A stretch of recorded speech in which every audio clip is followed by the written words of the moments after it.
So here's the thing. Do I see a culture war coming between atheists and theists? You bet I do.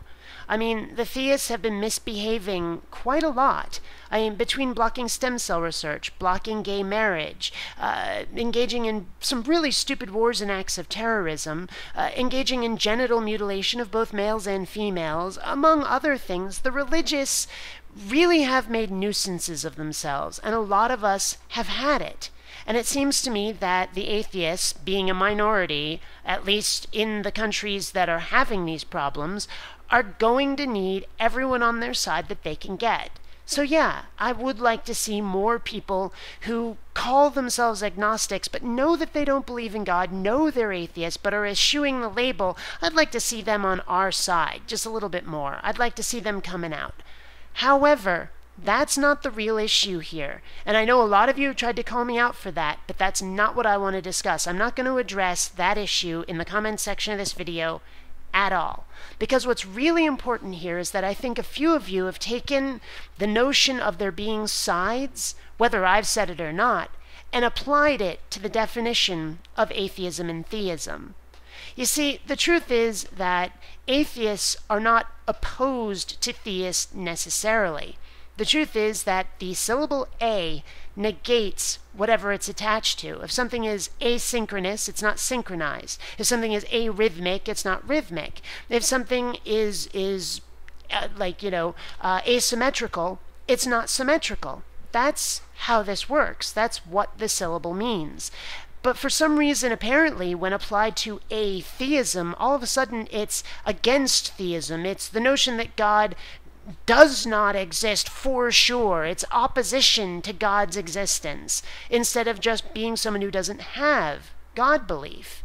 I mean, for some reason, atheism is this big exception to what the syllable a means. And that's just simply not true. If we were to draw some sort of a Venn diagram, we'd have a circle with everyone who's a theist, and everyone outside that circle is an atheist, because they're not a theist. That's what the word means. But some of you, because you've gotten that idea that atheism has to be opposition to theism, that has to be like anti-theism or negative theism or something, all of a sudden communication becomes very difficult. Because when you say to someone, I'm an atheist or you're an atheist, they get the wrong notion in their head. Now, the reason for this, from what I can see, is that a lot of you are attaching baggage to the terms atheist and theist that isn't there. It's just not in those words inherently. I mean, an atheist is just not a theist is a theist. That's it. Now, I'm not against nuance at all. Some of you have accused me of being against nuance. I'm not. But I'm against having the nuance inherent to the words atheist and theist. Okay, if you want to add nuance, you add adjectives to those words to modify them. If someone is an atheist who does not believe in God, you put strong on there or explicit on there, and all of a sudden they are the person who denies God's existence. You put weak or implicit on there, and they're just someone who has no God belief for whatever reason, maybe ignorance of the God concept or whatever. The baggage comes, it's there, it's applicable, it comes in the form of other words, in the form of adjectives. An agnostic is one of those adjectives. An agnostic is someone who is without knowledge, and an agnostic atheist is someone who's without knowledge and who doesn't believe. That's just how this works. I mean, I know a lot of you don't like that, I know a lot of you oppose that, but that's the truth. That's how this works. I don't know how else I can explain it to you. And so when I try to describe the atheist-theist dichotomy, the you are a theist or you're not a theist, and not a theist is described by the word atheist, it's like I'm fighting against a whole bunch of unspoken baggage that you've attached to those words. And that's what I'm trying to get you to stop doing, to get rid of that baggage and just realize that that's what these two words mean when they're by themselves. And you can add the baggage later. Like I say, I'm not opposed to that. But again, you're getting in the way of communication by attaching that baggage to those words. I mean, I realize I'm repeating myself a lot here, but it seems like if I don't keep saying it, people will keep not understanding it.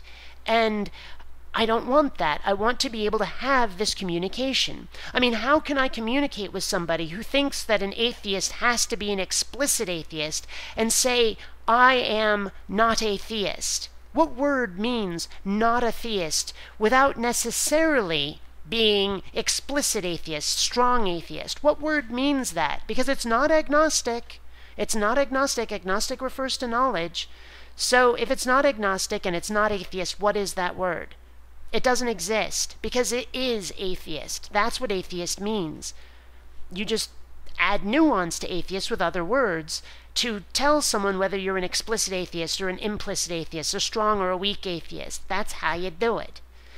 Again, repeating myself, but it seems like I have to, because unless I do, no one will understand. Some of you have. Some of you have totally gotten it. Some of you seem to understand this just as intuitively as I do. Some of you have gone and done the research into the words and realized, aha, yes, that's what they really do mean.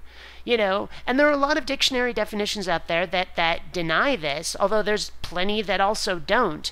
And it sure seems to me that a lot of those dictionary definitions are biased, that a lot of those dictionary definitions had to have been written by theists who want this kind of opposition to be applied to atheism. And, I can understand why they would, because then people would not define themselves as atheists if they were weak atheists, if they were not, like strong, raw, yeah, God doesn't exist types. I can see why they would do that. There is a lot of cultural baggage attached to that word. It's just not etymologically correct, and it gets in the way of communication. And to me, communication is the important part. So, if you want to discuss this issue, it seems to me that you need to revise your definitions so that we can have this discussion without all the bias. That's been my main point this whole time. But it seems like a lot of you have been taking umbrage with other things and adding your extra baggage on, and that's just plain getting in the way. Frankly, it's running on automatic instead of thinking, which I'm against. Until next time, fellow space travelers.